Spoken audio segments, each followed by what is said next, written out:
और ऐसा मैंने देखा है कि जब हम अभ्यास करते हैं, तो हमारा मन ही इंट्रोस्पेक्ट करता है और चीज़ों को क्लियर करता है। तो उसे हम क्या कहेंगे? प्रज्ञा कहेंगे कि क्या कहेंगे? जैसे कुछ गलत है, कुछ चल रहा है, हमारे इसमें किसी को लेके चिपकाव है, कुछ है, तो हमारा मन ही एहसास दिलाएगा कि यार ये गलत है, ये सही है, ये अनित्य है, ये बोध दिलवाएगा। हाँ, तो उसी को सती कहते हैं।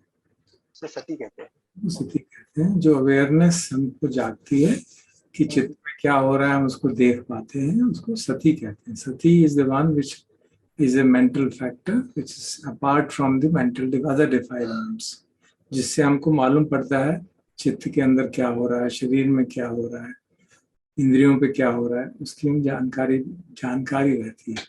इंद्रियां अपना काम कर रही हैं और हमें जानकारी है कि मेरी इंद्रिय में ये काम हो रहा है, मेरे को ये सुनाई दे रहा है, मेरे मन में राग जाग रहा है, मेरे को मैंने इस वेदना के प्रति मैंने प्रतिक्रिया कर दी। तो इस जितनी जितनी सती पुष्ट होती चली जाती है, first primary secondary and tertiary level of awareness become stronger. तो वो सती का काम है। और अगर हमें प्रज्ञा है तो वो सती के साथ प्रज्ञा साथ चलती है, तो चित्त की शुद्धि का काम चालू हो जाता है।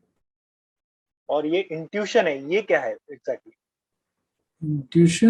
Intuitive awareness is actually a way of saying that you have जो आपकी अवेयरनेस की जो फैकल्टी है वो ऑपरेट करती है इन ए नॉन वर्बल मैनर। आपको कुछ चीज जिसे कहते हैं ना इंसाइट, या विपश्यना का फल, या प्रज्ञा, या अंतर्दृष्टि, उसका मतलब क्या है कि कोई चीज इतनी स्पष्ट समझ आ गई कि अब वो हमारे मानस का एक पार्ट बन गई है, हमारी अंडरस्टैंडिंग का पार्ट, हमारी लाइफ का एक पार्ट बन गई, वो अब हमसे छूटेगी नहीं।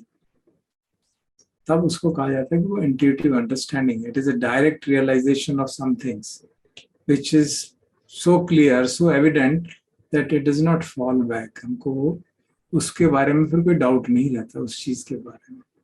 तो उसे इंट्यूटिव अंडरस्टैंडिंग या डायरेक्ट अंडरस्टैंडिंग, कुछ भी कह लीजिए, कोई भी शब्द यूज कर लीजिए, बेसिकली ये है कि हमारे अपने अनुभव के आधार पे, समझ के आधार पे, कई बार कुछ पढ़ने के आधार पे, कई बार संसार की चीजें देखने के कई तरीके हो सकते हैं इंट्यूटिव अंडरस्टैंडिंग डेवलप करने के, and suddenly it clicks and you understand, या this is what is happening, this is what I was missing, this is what I was not understanding in sadhana. For example, it it clicked me after 25 years that मैं जो साधना करता था उससे मेरी अहम भाव पुष्ट हुए जा रहा था, क्योंकि मैं अनात्म बोध की तरफ ध्यान ही नहीं देता था। और समाधि भी बहुत पावरफुल हो गई, कहने को अनित्य बोध, कहने के लिए अनित्य बोध समझ में आ गया, दुख बोध समझ में आ गया, लेकिन क्योंकि अनात्म बोध की ओर ध्यान नहीं दिया था, तो देखा कि सटल लेवल पे मेरे को ये अनुभव भी हो चुका है, ये भी हो चुका है, जितने अनुभव कहे जाते हैं सब हो चुके हैं, मैं तो बहुत अच्छा साधक हो गया हूँ, अब क्या करूँ। So you could see that what was happening was, and suddenly you realize, "Arey, this is the problem," and then you don't fall into that trap again. Finished. Then you will never fall into the trap of taking things personally. So that is what is meant by intuitive understanding.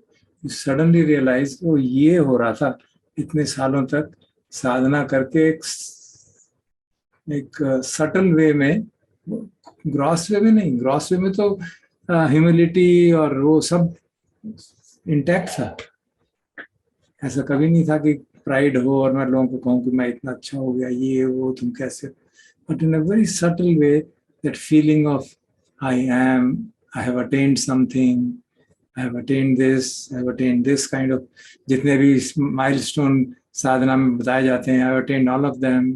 तो ये भाव देखा कि अरे ये तो बड़ा भारी ट्रैप हो गया, अनात्म की तो बात छोड़ो, मैं तो आत्मा ही पुश करता रहा। देन यू सडनली रियलाइज, अच्छा अच्छा अच्छा, नहीं that's the meaning of intuitive understanding. You suddenly realize something and then you never commit that mistake again.